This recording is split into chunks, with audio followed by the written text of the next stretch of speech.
जय हिंद साथियों, आपके सामने एक बार फिर से सदाए न्यूज़ से खास रिपोर्ट कर रहा हूं। हमारे साथ जुड़ चुके हैं वाराणसी लोकसभा प्रत्याशी मंटू राजभर जी। किस तरह की चुनावी तैयारियां हैं इस पर बात करेंगे। और जिस तरह से आप देख रहे हैं कि एक दौर था कोरोना काल का जिसमें लोगों ने वैक्सीन लगवाया था, और इस वैक्सीन का आज यूके की कोर्ट ने जो जारी किया है कि वैक्सीन लगवाने से हार्ट और खून के थप्पे जैसी बीमारियां का होना, कोर्ट ने ऐसा कहा है कि इसे हो सकता है लोगों के साथ। जिस तरह से WHO को एकदम निष्पक्ष माना जाता था कि ईमानदारी के साथ एक बड़ा स्वास्थ्य विभाग है, तो कहीं ना कहीं सवाल उठता है कि स्वास्थ्य विभाग और देश के जो प्रधानमंत्री जिन्होंने कहा था कि इससे किसी तरह की कोई समस्या नहीं होगी, और वो तमाम समस्याएं आप देख रहे हैं कि जिस तरह से तमाम कोर्ट कह रहा है, किस तरह से तमाम चीज़ों को देखते हैं आप? पहले तो आपके चैनल के ढेर सारे कार्यकर्ताओं और दर्शकों को ढेर सारी शुभकामनाएं और बधाई। और आप इस कड़ाके की धूप में हम लोग से विचार विमर्श करने के लिए आए, बहुत अच्छा लगा। मेहनत यही होता है और यही लिए किया भी जाता है। लेकिन आपने जो वैक्सीन की बात कर रहे हैं, देश के प्रधानमंत्री जी ने कहा था कि वैक्सीन से इसका कोई साइड इफेक्ट नहीं होगा, लेकिन आज WHO ने जो सूचना जारी की है, तो कहीं ना कहीं वही मामला होता कि चंदा दो धंधा लो की बात हो गई। अब धीरे धीरे खुलासे हो रहे हैं। अब ऐसा लगता है कि वैक्सीन के नाम पर भी अब कमाई होने लगेगी, और डॉक्टरों को जबरी ये वैक्सीन लिखने के लिए ये कर रहे हैं। तो कहीं ना कहीं हमें लगता है कि चंदा और धंधा की ये लड़ाई जो है आज चल रही है, जो अभी देखा गया कि चंदा और धंधा में जो देगा उसी को धंधा मिलेगा। तो ऐसे में लगता है कि जो बुनकर समाज है, इनसे ज़्यादा कोई गरीब नहीं है, क्योंकि बुनकर समाज आज भी, मैं तो अभी ट्रेन से सफ़र कर रहा था, तो हमने देखा कि जब तक इस ट्रेन में जो मोदी जी धीरे धीरे ख़त्म कर रहे हैं, केवल एक ट्रेन हो जाएगी वंदे भारत, बाकी ट्रेनें धीरे धीरे कम हो जाएंगी। तो कहीं ना कहीं जब तक जनरल बोगी रहेगी, उसमें गरीब भर के जाएंगे दूसरे देश में काम करने, तब तक वो गरीबी दिखाई देगी। और सरकार यही कर रही है कि कहीं न कहीं रेल के इंजन के बाद से बोगियां खत्म की जा रही है जनरल। तो जब तक जनरल बोगी खत्म करते करते दिखाई देंगे, ये विदेशों में कहेंगे कि हमारे देश में गरीब है नहीं। लेकिन जब बोगी ही नहीं रहेगा, तो गरीब व्यक्ति जो 200, 300, 400 जो भी टिकट होते हैं, वो कहीं भीड़ में, यानी अगर 500 सीटें हैं तो 850 लोग बैठ के जाते हैं। तो कहीं न कहीं प्रधानमंत्री जी को, देश के वाराणसी के सांसद जी को ये दिखाई नहीं देता है कि पहले के काल में जो बोगियां थी 2 थी, अब जनरल 1 हो गए, आगे और पीछे जो भी है, तो कहीं न कहीं वो भी भरी जा रही है। तो लगता है कि ये करें कि हम गरीबों को निकाले हैं। तो मैं आग्रह करता हूँ कि 5 किलो राशन में अगर विकास कर रहे हैं, तो आज कहीं न कहीं जो चुनाव हो रहा है, ये 5 किलो फेल हो रहा है। तो अभी तो वहीं पर शुरुआत हुआ है। अब बनारस के लोग भी 5 किलो का विरोध कर रहे हैं। कहीं कहीं तो ऐसे देखने में आया आपके माध्यम से, देश के प्रधानमंत्री जी ने द्वारा ने आज जिनको आवास दिया गया, आवास पहले अपना नेम प्लेट हटा रहे, न जाने कौन सी बात कर रहे। तो ये जैसे ही वो कहते हैं कि हम आवास इसने दिए, तो क्या देश के प्रधानमंत्री माननीय इंदिरा गांधी जी के समय में बना, राजीव जी गांधी जी के समय में बना इंदिरा आवास? तो क्या नई योजना की बात करते हैं? तो क्या नई योजना इनके पास है? वही पुरानी योजना को लागू कर रहे हैं, लेकिन धड़ल्ले से जो हो रहा था पहले उससे ज्यादा हो रहा है। भ्रष्टाचार इनके में चरण सीमा पर है, वो बढ़ता ही चला जा रहा है और बढ़ता ही रहेगा। ये खाली मुंह से बोलते हैं। आप मोदी जी के संसदीय क्षेत्र में उनके सामने खड़े हुए हैं, किस तरह से तैयारियां हैं, और जिस तरह से आस्था का राजनीतिकरण हो रहा है, अभी ओम प्रकाश राजभर जी ने एक बयान दिया है, जो राम को लाए थे हम उनको लाएंगे, और जनता मूड बना चुकी, किस तरह से देखते हैं? देखिए, बार बार हमें तो ऐसा लगता है कि ओम प्रकाश राजभर सारे मीडिया को, अब आप न जाने क्या ऐसा उन्होंने कहा था कि मैं राष्ट्रीय वीर महाराजा सोहेल देव के नाम से, हमारे ही देन है कि मैं सारे लोग जानते हैं। तो मैं बता देना चाहता हूं, मैं तो मिंटू राजभर हूं और किसी के बाप के औकात नहीं है।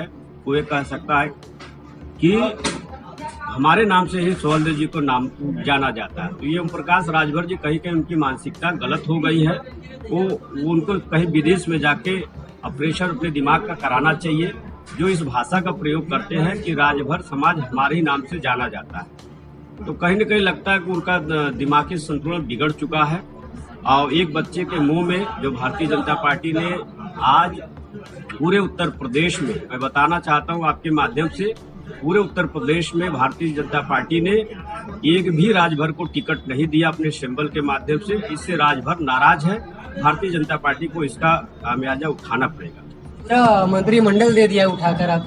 मंत्रिमंडल वही दिए हैं जो भी कहते थे कि अभी अनिल राजभर जी माननीय मिनिस्टर थे, तो उन्होंने कहा असलम चच्चा अभी कहीं कहीं बोलने कि मैं हज का कोटा बढ़ा दिया, हमें पंचायती राज मिला है।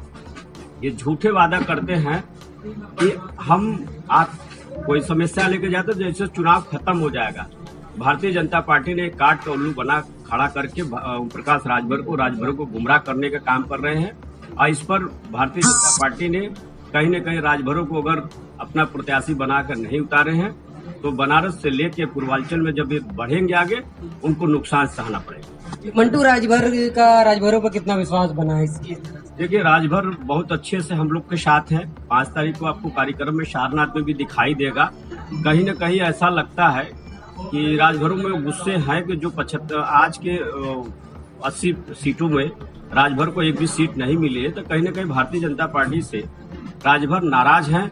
और इसकी नाराजगी ये लोकसभा से लेके आपके पूर्वांचल की तरफ हम लोग बढ़ेंगे तो ये नाराजगी दिखाई देगी। ऐसे में जहां इतने राष्ट्रीय स्तर के नेता राहुल गांधी जी को एक बच्चा कहा है ओम प्रकाश राजभर जी ने कहा है कि वो बच्चा है, तो उस बच्चे के बाद आप चुनाव लड़ रहे हैं, तो किस तरह से देखते हैं कि जब एक राष्ट्रीय स्तर के नेता को बच्चा कह दे? मैं आपको अभी बताया हो कि उनकी मानसिकता थोड़ा खराब हो गई है।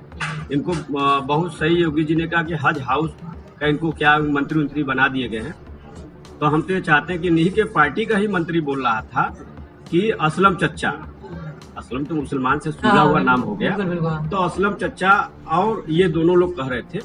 तो कहीं न कहीं इनको इनके दिमागी संतुलन, जैसे कहा जाता है कि सारे धर्मों में जो थोड़ा सा उम्र दराज है तो उनके दिमाग के कुछ उल्टा सीधा चलने लगते, तो कहीं न कहीं भारतीय जनता पार्टी उनको रखकर उनकी बीमारी का इलाज कराना चाहिए। और उनको कम से कम ये एहसास होना चाहिए कि किसी से झूठा वादा ना करे कि चुनाव बीत जाए। तो जब आप पहले चुनाव नहीं था तो इसके पहले मंत्री, तो कितने आपने काम किए लोग जानते हैं। कहीं न कहीं किस तरह की तैयारियां हैं? आपका मैनिफेस्टो सामने आ गया है, तो कहीं न कहीं इंडिया गठबंधन चुनाव लड़ी रहा है।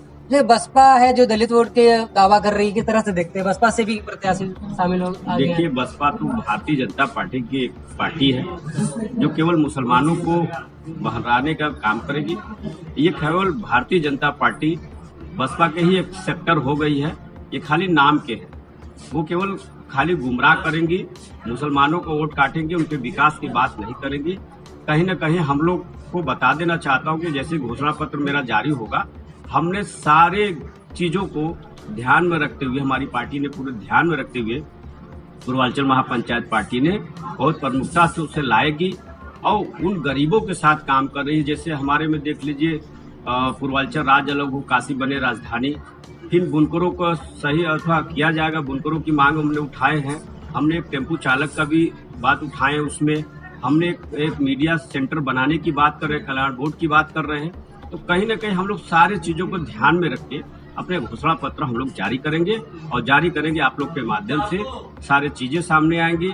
हमने पत्रकारों की सुरक्षा की बात की है, इसलिए ये कहीं न कहीं देखने में आता है कि पत्रकारों की बदतमीजी जो करते बड़े नेताओं और सारे चीज, वो चीज सामने आएंगे ही। हमने एक चीज महत्वपूर्ण आपके माध्यम से बता देना चाह रहा हूँ चैनल के माध्यम से कि हमने सांसदों विधायकों का पेंशन रद्द की हमने बात कर रहे हैं, ताकि वो पैसा बचकर देश के हित में लगे। उस पैसे को हम लोग बचाकर देश हित में विकास करेंगे और महंगाई पर हमारी काबू रहेगा। तो मोदी जी का भी तो मैनिफेस्टो आ गया है कि वो सत्ता में आएंगे तो फिर सबको राशन देंगे।